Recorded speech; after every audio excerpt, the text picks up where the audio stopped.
Monsoon सत्र के 8वें दिन आज प्रश्नकाल के दौरान एपीएमसी शिमला एवं किन्नौर द्वारा 70 दुकानों के आवंटन में धांधली का मामला विपक्ष ने उठाया और आवंटन की न्यायिक जांच की मांग की।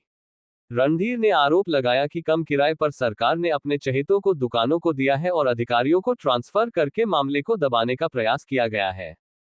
हालांकि कृषि मंत्री ने जवाब में कहा कि एपीएमसी ने 70 दुकानों को नियमों के तहत आवंटित किया है और विपक्ष बेबुनियाद आरोप लगा रहा है। जवाब से असंतुष्ट विपक्ष ने सदन से वॉकआउट कर दिया।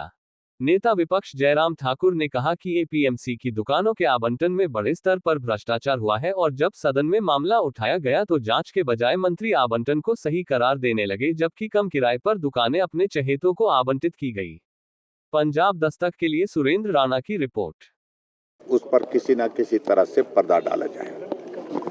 माननीय सदस्य रणधीर शर्मा जी ने स्पेसिफिक और बिट्टू वर्मा जी ने दोनों ने स्पेसिफिक चार्जेस लगाए, लेकिन उसके बावजूद भी मंत्री बार बार एक ही बात कहते रहे कि आप लिख करके दीजिए। जो विधानसभा के रिकॉर्ड पे आ रहा है, एक एक पॉइंट इन्होंने कहा कि इसमें भ्रष्टाचार हुआ है, इसमें गलत तरीके से आवंटन हुआ है, क्या आवंटन आप रद्द करेंगे?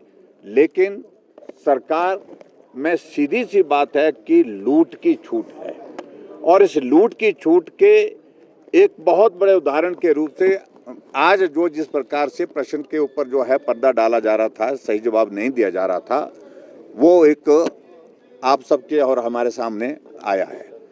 एक नहीं अनेकों घटनाएं, लेकिन पर्टिकुलरली अब तो हालात ऐसे है कि किसान बागवान को भी नहीं छोड़ा गया है लूट से।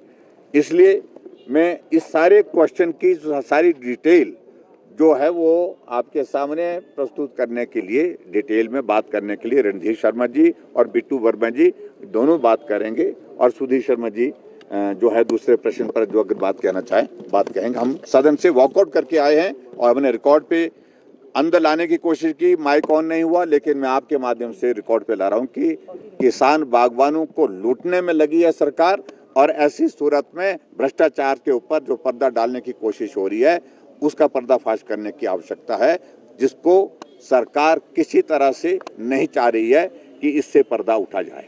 रणजीत।